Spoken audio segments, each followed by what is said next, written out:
Muchas gracias. Muy buenos días. ¿Cómo están? Vamos a intentarlo de nuevo porque necesitamos de energía.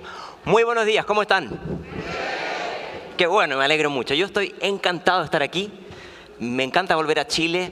Yo soy chileno, vivo hace 20 años fuera y he visto las noticias que las cosas están acaloradas, agitadas. Así que los momentos de tránsito siempre son buenos momentos de reflexión. Que justo lo que vamos a hacer ahora en una muy breve charla, y lo que quiero hacer con ustedes es una palabra que se mencionó hace un momento que me parece que es muy saludable: cuestionar.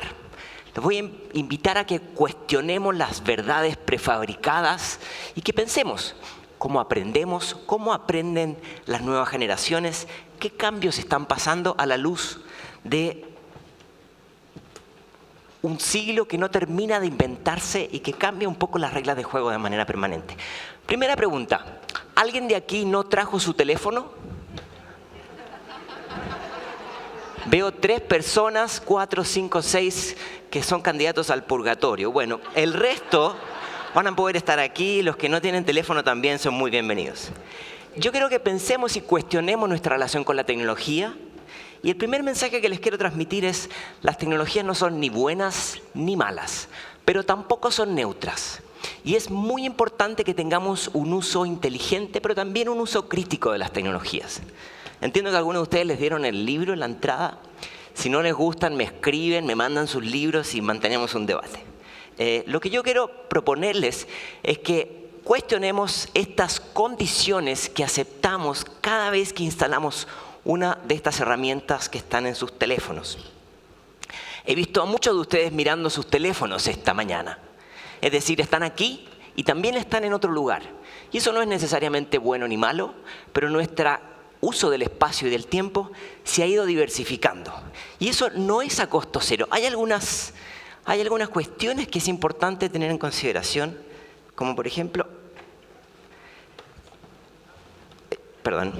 esta primera pregunta que les quiero arrancar: ¿cuánta tecnología soportamos? Algunos estudios dicen que por tener tanto tiempo el teléfono en la mano, esto genera una tensión en la columna cervical que mientras más alto es el ángulo, más es la cantidad de peso que aguanta nuestro cuello. Y no sé si se nos va a caer la cabeza o no, pero evidentemente esto está generando transformaciones en cómo miramos la realidad. Muchas ciudades tienen los semáforos en el suelo, lo han visto, ¿no? En Chile, por ejemplo, las investigaciones más recientes nos muestran que los niños, ni siquiera los adolescentes, están consultando el teléfono casi 7 horas. Y muy probablemente en muchos de sus países esa relación es parecida. Pero podríamos un poco cambiar esta pregunta. ¿Cuánta información nosotros podemos controlar? ¿Cuánta atención nosotros podemos retener? ¿Cuántos mensajes podemos registrar? ¿Cuántos likes podemos tener en el registro? ¿Cuántas recomendaciones de informaciones relevantes que nos mandan nuestros colegas y gente que apreciamos podemos tener en el registro? Es difícil, ¿cierto? Es una enorme cantidad de información con la que tenemos que lidiar. De nuevo, ¿es bueno o malo? Depende de la información, pero por sobre todo depende de mi capacidad de filtro, de mi capacidad de autorregulación. Un filósofo dice por ahí: es mucho más importante que tu bandeja de inbox del correo, tu papelera. Es decir, cómo eres capaz de discriminar información. Y uno de los retos que tenemos es que las generaciones más recientes tienen una enorme dificultad para discriminar cuándo estar en línea y cuándo estar desconectados. No es que uno sea bueno y el otro malo, insisto con eso, pero evidentemente esto implica una transformación en nuestras relaciones, en la manera en que hablamos, en la manera en que consumimos información y muy probablemente también en la manera en que nosotros pensamos. ¿Se acuerdan cuando uno conversaba con otra persona y decía: ay, ¿cómo se llamaba esto? ¿Cómo se llamaba? Y se quedaba haciendo el esfuerzo de tratar de acordarse en vez de preguntarle a Google o a Wikipedia? Bueno, tenemos un enorme reto que tiene que ver con la autorregulación. No es una app, sino que es una capacidad que hay que desarrollar. Y las generaciones más jóvenes tienen también un reto importante en cuanto a la autorregulación, que no es una palabra que siempre se lleva muy bien con la adolescencia.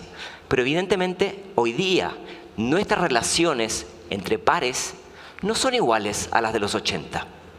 ¿Se acuerdan cómo era la vida antes? Alguien me decía anoche, cuando yo me quedaba a juntar con alguien cuando no había teléfono, no solamente decíamos nos juntamos en el parque, había que decidir en cuál de las 4 esquinas del parque había que juntarse. Hoy día no importa porque mandas un WhatsApp. A ver, intento, ¿no? Segunda recomendación que les quiero hacer es, durante mucho tiempo se nos ha dicho que lo importante es saber utilizar las tecnologías. Bien, está perfecto, pero ese es un pedacito nomás de la historia. A mí no me parece que alcanza con saber utilizar el software y las apps y los teléfonos y las pantallas digitales si no entendemos las otras 2 dimensiones de la ecuación. Primero es conocer los contextos en que se utiliza la tecnología. Y si hoy día están aquí utilizando la tecnología, su cabeza está probablemente aquí y en otro contexto también, y nuestros estudiantes les ocurre igual. Pero además, y esto es más complejo, entender que la tecnología genera nuevos contextos. Es decir, la relación con el conocimiento ya no solamente es con el libro de texto, con el plan de estudios, porque el consumo de información también juega en otros canales. La relación de autoridad de quien da la información y quien consume la información ya no es la misma de antes. Se generan nuevos contextos y esto es profundamente disruptivo. Hay muchos sistemas educativos que se ven desbordados por esta situación de sobreabundancia de información y deciden acabar, excluir, prohibir el teléfono.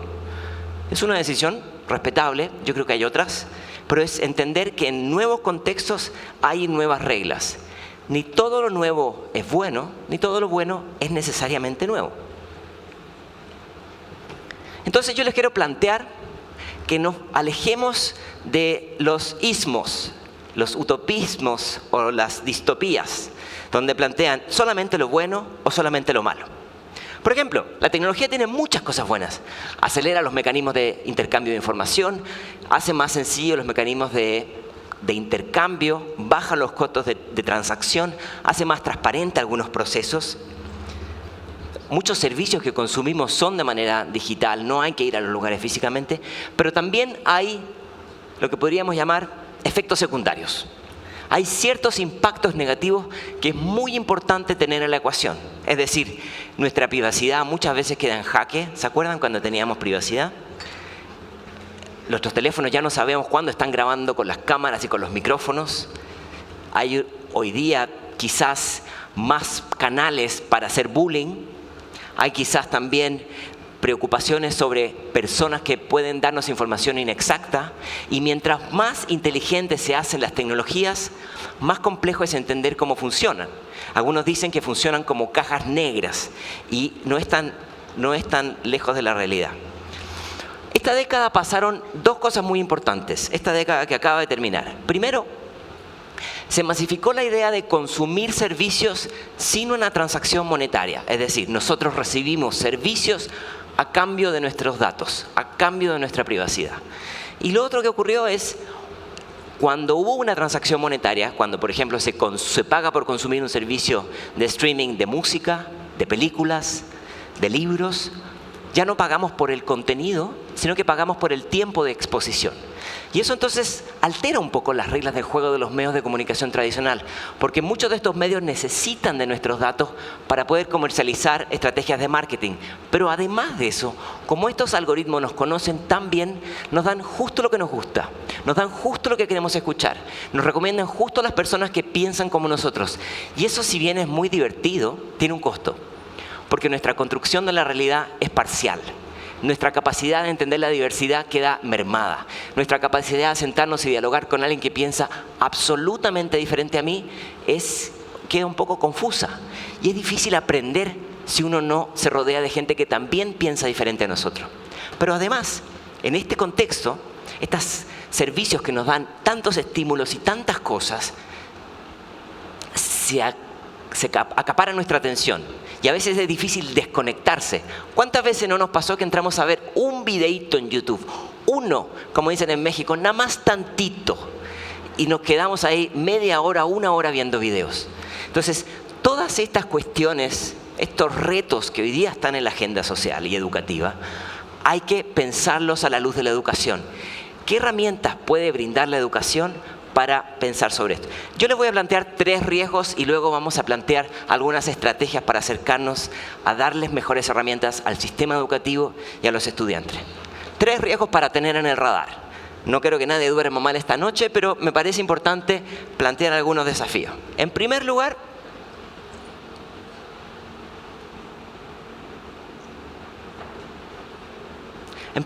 contarles que en otras partes del mundo se está poniendo de moda la idea de llenar las aulas de cámaras de vigilancia.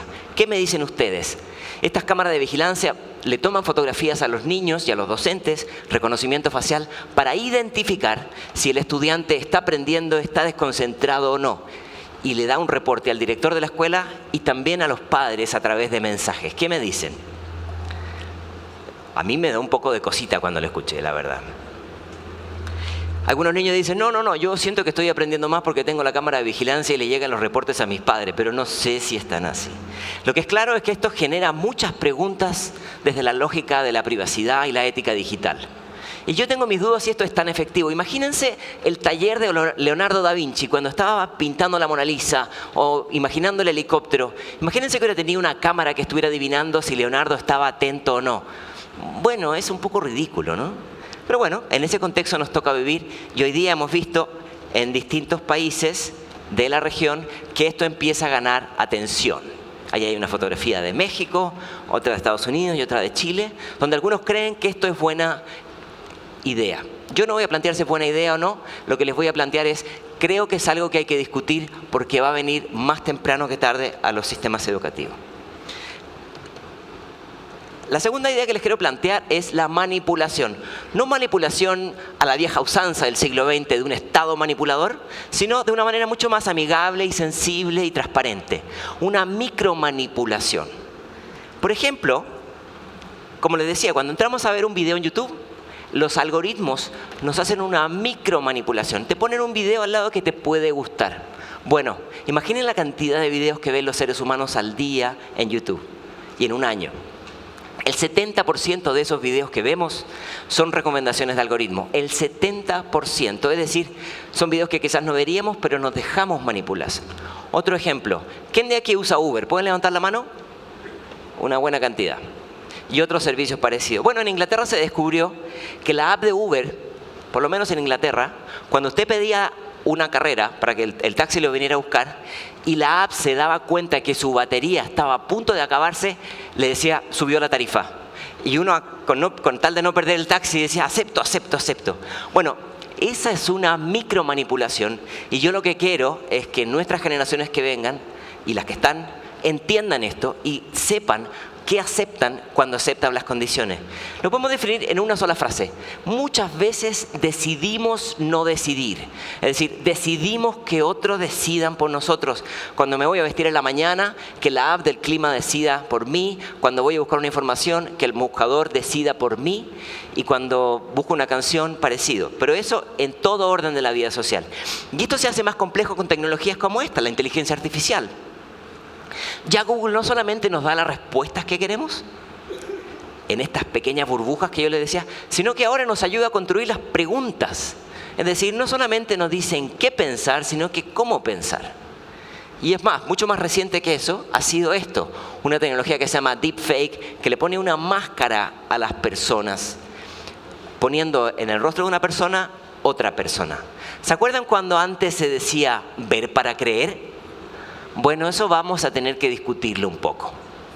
Porque hoy día lo que vemos no es necesariamente lo que ocurre. Esto es un problema, bueno, yo creo que más que un problema es un desafío desde la educación. Es una pregunta de cómo preparamos a las generaciones que vienen a jugar en estas reglas. Y la tercera tiene que ver con el reemplazo, que si bien a lo mejor no nos va a pasar mañana, no les quepa duda que las generaciones más recientes, las que van a vivir pasadito el siglo XXI, van a jugar mucho más en este contexto. Mecanismos de inteligencia artificial que tienen la capacidad de ver, la capacidad de reconocer audios, la capacidad de reconocer sonido, la capacidad de razonar, la capacidad de recomendar. Y entonces empezamos a ver herramientas como esta, que seguro en sus países hay, que pueden ver los códigos de barra y pueden entonces reemplazar a un cajero, o la capacidad de interactuar con personas de la tercera edad, o la capacidad de cargar cajas en una bodega como Amazon, o la capacidad de tener un pequeño chatbot para terapia. Mucha gente ya no va al terapeuta o al psicólogo porque tiene su pequeño chat que lo escucha. ¿Es bueno o malo eso? Eso se lo dejo a ustedes, pero eso sí no es neutro. Y lo que yo quiero que pensemos es cómo preparamos a las generaciones no solamente para saber utilizar ciertos servicios, sino que para pensar críticamente en esto, en un campo de definiciones profundas, donde todos somos inmigrantes, todos somos foráneos de este marco, donde esta distinción de que las máquinas van a reemplazar a los llamados antiguamente trabajadores de cuello azul y no a los de trabajadores de cuello blanco queda obsoleta, porque la inteligencia artificial hace un diagnóstico médico mucho más preciso que muchos médicos, por ejemplo. Y esto va a implicar aprender a desaprender y a reaprender de manera permanente. Cualquier contenido que aprendamos vamos a tener que estar dispuestos a actualizarlo de manera permanente. Por eso que cuestionar es tan fundamental. Entonces aquí hay que tener un buen equilibrio entre desarrollar habilidades de orden superior, analíticas, crítica, científica, reflexión, pero también habilidades socioemocionales. Las máquinas no tienen sentimientos. Las máquinas no tienen empatía. Algunos plantean que esto va a ampliar nuestras capacidades, es decir, un médico que se beneficia de un software puede ampliar sus capacidades, y otros dicen, no, esto va a reemplazar. Esa discusión aún está abierta. Yo creo que es muy temprano para saberla, pero lo que sí no es temprano para decidir es discutir sobre estos temas, desarrollar una suerte de alfabetismo mediático, es decir, aprender a leer entre líneas. En una época de sobreabundancia de información como es la que nos toca vivir, y lo digo ahora que los veo llenos de teléfonos, hay que pensar en cómo estas burbujas o estos círculos se entremezclan. La representación de la realidad, la manipulación de la realidad, la malversación de la realidad o la fragmentación de la realidad. Son distintas dimensiones y no les quepa duda que no estamos preparados para esto, creo yo, como sociedad. En algunos países esto llega a meterse incluso en las elecciones. Les voy a dar un ejemplo mucho más reciente. La Organización para la Cooperación y el Desarrollo Económico, la prueba que aplica la prueba PISA, que muchos de ustedes deben conocer, presentó los resultados hace un mes del test del 2018 y dio un dato que a mí me impresionó mucho. Decía, menos del 10%, es decir, menos de 1 de cada 10 niños puede distinguir entre una opinión y un hecho. Menos del 10% de los jóvenes puede distinguir entre una opinión y un hecho. Y si algo necesitamos desarrollar no es la capacidad de buscar información, sino que la capacidad de discriminar información. La capacidad de poner un filtro inteligente para saber qué valoramos y qué no valoramos. Yo, por ejemplo, no valoro este clicker porque no me está ayudando. Entonces, cuando vemos un contenido, bueno, vamos a tener que desarrollar un pequeño algoritmo mental. ¿Cuál es la fuente? ¿Quién lo escribió? ¿Dónde se publicó? ¿Cuál es la fecha? ¿Cuál es el mensaje entre líneas? ¿A quién beneficia? ¿Quién se perjudica? Ustedes dirán que esto es muy exagerado, pero en una época donde la verdad y la no verdad se mezclan, las fake news, bueno, desarrollar estas capacidades de filtro son fundamentales. No lo puedo enfatizar de manera suficiente porque creo que es central. Otra ironía que nos pasa en la vida, en esta vida del siglo XX, o del 2020 mejor, no siglo XX, siglo XXI, perdón, del 2020, es que muchos de nosotros estamos muy contentos de poner nuestra vida personal en cajas de cristal, que se llaman Instagram, Facebook, WhatsApp, Gmail, en unas cajas de cristal, pero no entendemos bien cómo se utiliza esa información. Entendemos que le llega a nuestro mejor amigo, a nuestro jefe, a nuestro compañero, pero esa información se administra en lo que en inglés llaman las black boxes. No queda claro dónde llega, quién la guarda, cómo se mezcla con otra información, qué se dice de nosotros. Y entonces hay una tensión ahí. ¿Esto es para preocuparse? Sí. ¿Es para desconectarse? No. Yo creo que es para conectarse de una manera inteligente. Les voy a dar 4 ejemplos rápidos, ya para ir terminando, de lo que hay que pensar o de lo que yo creo que tenemos que pensar. Por ejemplo, el pensamiento algorítmico. ¿Qué significa eso? ¿Que todos tienen que ser ingenieros o pensar como ingenieros? No. Pero hay que entender lo que es un algoritmo. Nuestra vida está llena de algoritmos. Una receta es un algoritmo. Es un conjunto de operaciones para tener un resultado. Pero cuando nosotros buscamos información, o los jóvenes buscan en Tinder una amiga o un amigo, o buscamos un artículo o una noticia, eso pasa por un filtro que se llama un algoritmo. Los algoritmos, a diferencia de lo que algunos piensan, no son neutros. Los algoritmos enfatizan algo y omiten algo o hacen un zoom a una parte de la realidad. Entonces cuando alguien dice, mira, aquí está en Google, lo único que estamos diciendo es, mira, alguien cree que esto es importante, pero yo que soy inteligente puedo pensar más allá de eso. Eso es lo que decimos cada vez que aparece en Google, ¿cierto? Segundo, escepticismo inteligente. Escepticismo inteligente no significa no creer nada de lo que está en línea. Por supuesto que sí. Pero es aprender a cuestionar, es decir, bueno, ¿y qué otra fuente de información tenemos sobre esto? ¿Qué otra construcción de la realidad podemos estar que no está solamente en los espacios digitales? La tercera tiene que ver con fluidez ética, generar empatía y pensar, bueno, a lo mejor yo estoy viendo esta noticia sobre este conflicto político, pero a lo mejor no están todas las verdades representadas o hay una parte de la verdad sobre representada. Y a lo mejor hay una comunidad que está subrepresentada o hay un grupo que está subvalorado. Entonces, hacerse esa pregunta creo que es fundamental. Y por último, la autorregulación. Así como es tan importante estar conectado, es importante aprender a desconectarse a veces y generar un buen equilibrio y saber en qué contextos utilizar la tecnología es una buena idea. En países como Helsinki, en Finlandia, a través de la Universidad de Helsinki y a través de estas asociaciones en los Estados Unidos, se promueve desarrollar programas de alfabetización, ya no solamente de la tecnología, sino para entender cómo funciona esta inteligencia artificial, estas herramientas que piensan a veces con nosotros o incluso en vez de nosotros. Yo les quiero proponer que pensemos cómo traemos a la agenda educativa una ciudadanía digital.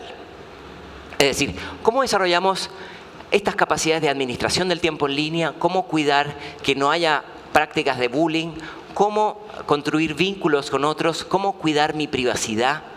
Una ciudadanía digital tiene que ver, por sobre todo, con no entender que lo digital es completamente distinto a lo presencial. La vida ya no es ni online ni offline, sino que es on life, como dicen algunos filósofos. Y entonces vamos a tener que traer más la discusión de lo en línea a la clase. Yo creo que censurando y prohibiendo no resolvemos mucho. Solo vamos a repetir lo que ocurrió con la ley del alcohol con Al Capone. Se prohíbe aquí, pero se utiliza en otros lugares. Es mejor hablar de los temas y hacer preguntas y traerlo no a una asignatura en particular, sino que entre asignaturas. Quiero terminar con 5 ideas que voy a plantearlas a través de un pequeño desafío. Son 5 ideas que yo considero importantes, que me gustaría compartir con ustedes, están mucho más desarrolladas en el libro, pero están expresadas a través de un meme. ¿Sabe lo que es un meme? Un meme es un canal de expresión de ideas que los jóvenes hoy día valoran mucho. Se van a tener que buscar una manera de ver la idea inteligente, o la idea seria por lo menos, o la propuesta de idea, a lo mejor es una idea tonta, y el meme. Y vamos a ver cómo funciona. La primera idea que quiero plantear es una ciudadanía digital. Ciudadanía digital que no puede ser una clase de informática. No nos sirve una clase de informática. Los padres, los docentes, tenemos que hablar de lo que ocurre en línea. Tenemos que cuestionar dónde construimos vínculos, cómo jerarquizamos información, cómo eliminamos información, cómo tenemos una vida digital saludable. Segunda idea. ¿Cómo logramos una lectura crítica? Como decíamos, ya no basta con tener acceso a la información. Lo que hoy día es más escaso es la capacidad de una discriminación inteligente de información. Y eso no es tan fácil. No es tan fácil, porque antes muchas veces nuestra energía se centraba en el acceso a la información. Si alguien llegaba con un libro que no se había publicado, era un tótem de información y a veces tenía incluso un estatus de reconocimiento. Hoy día eso no es tan así. Hoy día el valor está en poder leer entre líneas y quizás leer un poco más allá de solamente lo que nos dan los titulares o los textos. El tercero tiene que ver con aprender a administrar la privacidad. Es bien difícil, porque muchas veces no leemos los términos y condiciones y porque muchas veces el costo de no estar conectado o de no utilizar estos canales es muy alto.